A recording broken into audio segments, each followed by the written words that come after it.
Okay, तो ये है गुलिवर, शर्मीला, आलसी और डरपोक इंसान। सुबह 7 बजे उठकर इसे जाना होता है अपने ऑफिस, क्योंकि न्यूयॉर्क सिटी की एक न्यूज़पेपर कंपनी में गुलिवर करता है जॉब, वो भी सिर्फ मेलिंग डिपार्टमेंट का हेड बनकर। अब एक दिन गुलिवर के ऑफिस में डैन क्विंट नाम का एक नया एम्प्लॉयर आता है, जिसकी गुलिवर से दोस्ती हो जाती है। अब क्योंकि गुलिवर उसका सीनियर है और डैन उसका जूनियर, इसलिए गुलिवर खुद को ओवर स्मार्ट दिखाने की कोशिश करता है, जो कि असल में वो एक फुद्दू किस्म का आदमी है। और ये है मिस डार्सी, जिसके ऊपर गुलिवर अपनी जान छिड़कता है। कई सालों से बेचारा डार्सी के साथ स्वयंवर रचाने के सपने देख रहा है, लेकिन दिल की बात जुबां तक लाने की हिम्मत कहाँ बेचारे में। अब एक दिन गुलिवर के पास डैन आता है एक नोटिस लेकर और उसे बताता है कि मेरा प्रमोशन हो चुका है, आज से मैं इस मेलिंग डिपार्टमेंट का हेड हूँ और अब से तुम मेरे जूनियर हो। ये जानने के बाद बेचारे गुलिवर को शौक लगता है, क्योंकि सालों से वो इस ऑफिस में रगड़ रहा है, लेकिन उसका तो कभी प्रमोशन नहीं हुआ और ये कल का लौंडा आते ही बाजी मार गया। गुलिवर का लटका हुआ चेहरा देख डैन उससे कहता है कि बेटा, तुम्हारे अंदर कोई कमी नहीं है, बस तुम हो एक फट्टू इंसान जो कभी अपने लिए कुछ भी नहीं बोल पाता, और इसीलिए आज तक डार्सी भी तुमसे दूर है। अगर ऐसा ही रहा तो वो जाएगी किसी और के साथ और तुम करना प्यार उसके बच्चों के साथ। अब क्योंकि डैन ने गुलिवर की हिम्मत को ललकारा था, इसलिए गुलिवर को आता है गुस्सा और वो पूरी हिम्मत के साथ जा पहुंचता है डार्सी के ऑफिस में। लगता है आज तो गुलिवर अपने दिल की बात कह कर ही रहेगा, लेकिन ये क्या, गुलिवर की तो फिर से हवा निकल गई और वो दुम दबा के ऑफिस से जाने लगा। तभी डार्सी की नजर गुलिवर पर पड़ती है और वो उससे पूछती है, तुम यहाँ पर कैसे आए मोटू राम। अब बेचारा गुलिवर हड़बड़ी में एक ट्रैवलिंग फॉर्म उठा लेता है। ये देख डार्सी उससे कहती है, अरे वाह, तुम्हारा भी ट्रैवलिंग में इंटरेस्ट है, और गुलिवर को ट्रैवलिंग के ऊपर कुछ आर्टिकल लिखने को कह देती है। गुलिवर बेचारा जो कभी न्यूयॉर्क से बाहर ही नहीं गया, वो कैसे ट्रैवलिंग पर कुछ भी लिख सकता था, पर क्योंकि डार्सी मैडम ने कहा है इसलिए गुलिवर पीछे भी तो नहीं हट सकता था। घर पहुंचकर गुलिवर का हाल कुछ यूं होता है कि आगे कुआं पीछे खाई, हर तरफ से आफत आई। लेकिन फिर गुलिवर को आता है एक आइडिया और कंप्यूटर पे जाकर वो शुरू करता है कॉपी पेस्ट का काम। अगले दिन गुलिवर पूरे कॉन्फिडेंस के साथ डार्सी को अपने आर्टिकल्स दिखाता है जो चुराए गए थे इंटरनेट से। गुलिवर के आर्टिकल देख डार्सी हो जाती है बहुत ही ज्यादा इम्प्रेस और कहती है, तुम कहाँ थे अब तक छुपे रुस्तम। इसके बाद डार्सी गुलिवर को अपना एक प्रोजेक्ट दे देती है जिस पर वो खुद काम करने वाली थी, और ये प्रोजेक्ट था बरमूडा ट्रायंगल में जाकर उसके ऊपर रिसर्च करते हुए आर्टिकल लिखना। गुलिवर इसके लिए फटाक से राजी हो जाता है, क्योंकि उसके ख्यालों की मलिका उससे इम्प्रेस हुई जा रही थी। अब यहाँ से गुलिवर जा पहुंचता है बरमूडा, जहाँ एक बोट उसका इंतजार कर रही थी। बोट में बैठकर गुलिवर फुल एंजॉय के साथ आगे बढ़ता है, कई सारी कोल्ड ड्रिंक खाली कर देता है और फिर रोबोट बनाने वाली एक बुक को पढ़ने लगता है। लेकिन बुक पढ़ते पढ़ते गुलिवर को नींद आ जाती है। कुछ देर बाद गुलिवर की आंख खुलती है तो उसके सामने एक समुद्री तूफान होता है। गुलिवर की आंखें और मुंह सब के सब फटे रह जाते हैं और वो अपनी बोट समेत उसी तूफान में कहीं गुम हो जाता है। अगले दिन गुलिवर को होश आता है तो उसकी बॉडी पर चींटियां जैसे कुछ रेंग रही होती हैं। वो सर उठाकर देखता है तो ये तो इंसान होते हैं जो बिल्कुल कीड़े मकोड़े जितने साइज के थे। गुलिवर की पूरी बॉडी रस्सियों से बंधी हुई थी और उस नन्ही फौज का कैप्टन जनरल एडवर्ड गुलिवर को बताता है, तुम पर इल्जाम है कि तुमने हमारे जानी दुश्मन ब्लेफुसियन की मदद की है, इसलिए तुम्हें कैदी बनाकर हमारे बादशाह सलामत के पास पेश किया जाएगा। गुलिवर को कुछ भी समझ नहीं आता ये सब क्या है, और वो सारी रस्सियों को तोड़कर उठ खड़ा होता है। वो सोचता है कि वो कोई सपना देख रहा है और अपनी आंखें बंद कर लेता है। तभी जनरल एडवर्ड अपना भाला लेकर गुलिवर के पैर में दे मारता है। इसके बाद पूरी सेना गुलिवर की रस्सियां पकड़कर खींचने लगती हैं, जिससे उसकी पैंट तो उतरती ही है, साथ ही वो जमीन पर गिर पड़ता है। फिर बेचारे गुलिवर को लकड़ी की गाड़ी पर लेटाकर लिलीपुट साम्राज्य में लाया जाता है। उस राज्य के बच्चे, औरतें सब गुलिवर को देखने के लिए इकट्ठा हो जाते हैं, क्योंकि उनके लिए तो गुलिवर एक राक्षस है।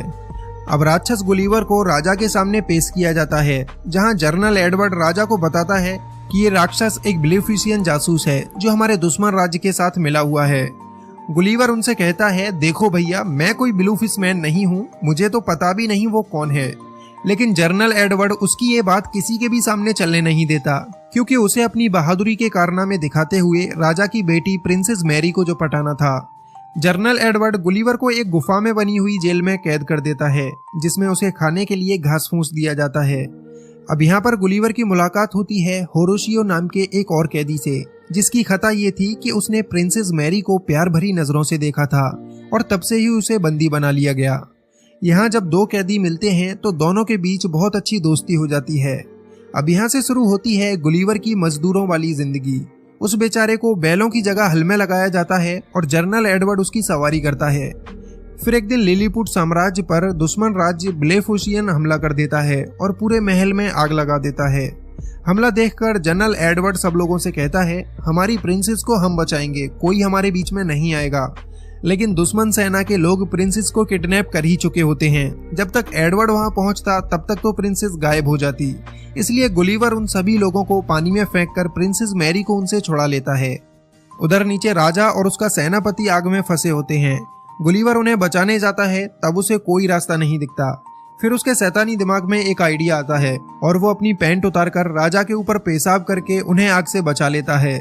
एडवर्ड गुस्सा करते हुए राक्षस के पास आता है और उसे कहता है, तुम्हारी जरूरत कैसे हुई हमारे राजा के ऊपर पेशाब करने की। इस पर गुलिवर थोड़ा सा स्नान एडवर्ड को भी करा देता है।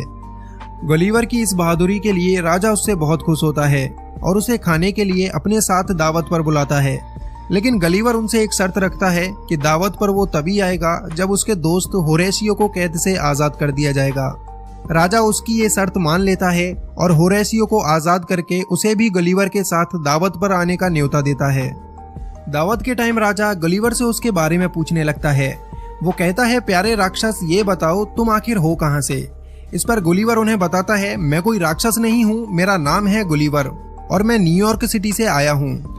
यहाँ पर सभी लोग गुलिवर को न्यूयॉर्क सिटी का प्रेसिडेंट समझने लगते हैं, जिसके बाद गुलिवर भी अपनी लंबी लंबी फेंकना शुरू कर देता है।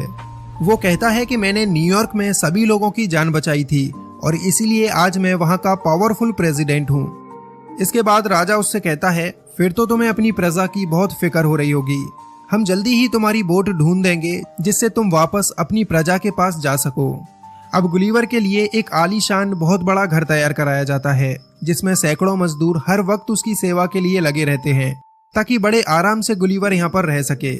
एक दिन होरेशियो गलीवर से पूछता है कि आखिर प्रिंसेस को कैसे इम्प्रेस किया जाए, क्योंकि होरेशियो प्रिंसेस मैरी से बहुत प्यार करता था और उसके लिए जेल में कैदी बनकर भी तो रह चुका था। गलीवर जो खुद डार्सी से अपनी बात नहीं कर पाया, वो यहाँ होरेशियो को लड़की पटाने के टिप्स देने लगता है। और मजे की बात तो ये है कि प्रिंसेस भी होरेशियो से इम्प्रेस हो जाती है। मतलब कुछ भी कहो, गलीवर तो लव गुरु निकला। हाँ, ये बात अलग है, कभी खुद की लव स्टोरी शुरू न कर पाया। अब रात को ही जनरल एडवर्ड गुलिवर की बोट को ढूंढ निकालता है, क्योंकि वो जल्द से जल्द गुलिवर को यहाँ से भगाना चाहता था। खबर सुनते ही गुलिवर काफी खुश होता है, क्योंकि वो अब अपने घर डार्सी के पास जा सकता था। गलीवर आकर देखता है तो उसकी बोट टूटी हुई पड़ी थी, जिसे सही होने में कम से कम 1 हफ्ते का वक्त लगेगा। तभी उन लोगों को वहां पर गुलिवर का फोन भी पड़ा मिलता है, जो अभी तक ऑन था। गुलिवर अपना फोन उठाता है तो उसमें 12 वॉइस मैसेज पड़े थे, जो कि डार्सी के थे। डार्सी को ये पता चल चुका था कि गलीवर ने वो सारे आर्टिकल इंटरनेट से कॉपी किए थे, इसलिए वो गलीवर से काफी ज्यादा गुस्सा थी। वॉइस मैसेजेस सुनने के बाद गलीवर की हालत खराब हो जाती है।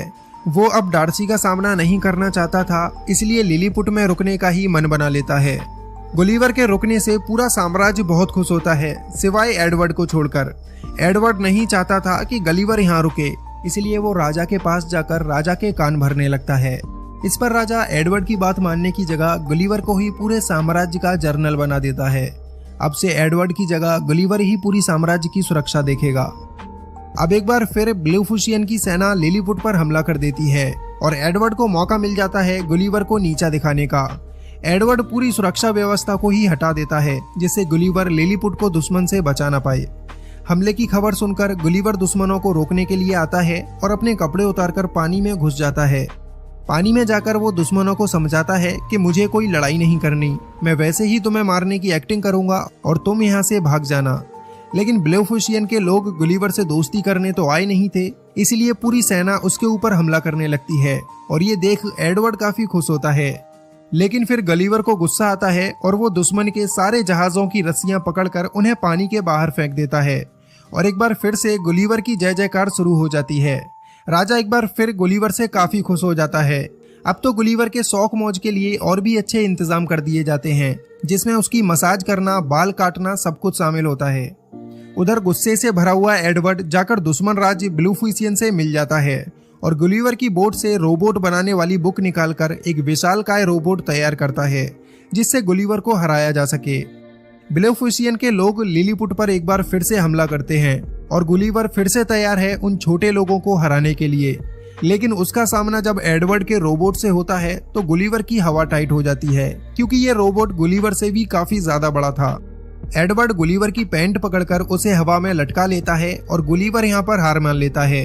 इससे पूरे लिलीपुट को गुलिवर की सच्चाई का पता चल जाता है। गुलिवर उन्हें खुद बताता है कि वो कोई बहादुर प्रेसिडेंट नहीं है, सिर्फ एक नॉर्मल इंसान है और सिर्फ हवाबाजी के लिए उसने ये बड़ी बड़ी बातें फेंकी थी। तो अब यहाँ से एडवर्ड गुलिवर को बांधकर एक ऐसी जगह फिकवा देता है जहाँ पर आज तक किसी ने भी जाने की हिम्मत नहीं की थी। गुलिवर किनारे पर पड़ा होता है, तभी एक लड़की उसे गिलास में बंद कर लेती है क्योंकि वो लड़की गुलिवर के आगे बहुत ही विशालकाय थी जिसके सामने गुलिवर भी चींटी जैसा लगता है। वो बच्ची गुलिवर को अपनी डॉल बना लेती है और डॉल के कपड़े पहनाकर उसे बारबी हाउस में छोड़ देती है। इधर गुलिवर को ढूंढती हुई डार्सी भी लिलीपुट में आ पहुंचती है और उसे भी गुलिवर की तरह ही जेल में कैद कर दिया जाता है। डार्सी को देखकर होरेशियो वहां से गुलिवर के पास जा पहुंचता है और उसे बताता है कि तुम्हें ढूंढते हुए डार्सी यहाँ पर आई थी और एडवर्ड ने राजा के साथ उसे भी बंदी बना लिया है। ये सुनते ही गुलिवर डार्सी को बचाने के लिए निकल पड़ता है। जेल में आकर गुलिवर डार्सी से मिलता है, तब डार्सी उसके ऊपर गुस्सा करने लगती है। वो कहती है कि सच सच बताओ ये सब छोटे लोग कौन हैं। यहाँ पर गुलिवर डार्सी को शांत करता है और उसे सब कुछ बता देता है कि उसने डार्सी से झूठ क्यों बोला था और वो उसे कितना प्यार करता है। डार्सी के मिलते ही गुलिवर के अंदर जुनून आ जाता है और वो अब डिसाइड करता है कि वो एडवर्ड से लड़कर लिलीपुट को दुश्मनों से आजाद कराएगा। अगले दिन फिर से रोबोट और गुलिवर का सामना होता है। रोबोट फिर से गुलिवर को मारने लगता है क्योंकि एडवर्ड ने उसे और भी ज्यादा एडवांस कर दिया था। रोबोट बार बार गुलिवर के करंट लगा रहा था जिससे गुलिवर उसका कुछ नहीं बिगाड़ पा रहा था। लेकिन फिर होरेशियो के दिमाग की बत्ती जलती है और वो एक रस्सी पे लटक कर रोबोट के अंदर घुस जाता है। अंदर जाकर होरेशियो रोबोट के वायर काट देता है जिससे अब रोबोट गुलिवर के करंट नहीं लगा पाता। मौका मिलते ही गुलिवर रोबोट के ऊपर हावी हो जाता है और बड़ी ही आसानी से वो मार मार कर रोबोट को खत्म कर देता है। लिलीपुट की पूरी प्रजा गुलिवर के लिए जोरदार तालियां बजाती है, साथ में होरेशियो के ऊपर भी फूल फेंके जाते हैं। होरेशियो की बहादुरी के लिए राजा अपनी बेटी प्रिंसेस मैरी का हाथ होरेशियो के हाथ में दे देता है। उधर डार्सी भी गुलिवर के झूठ के लिए उसे माफ कर देती है और उसका प्रपोजल एक्सेप्ट करती है। इसी हैप्पी एंडिंग के साथ ये मूवी यहीं पर खत्म हो जाती है।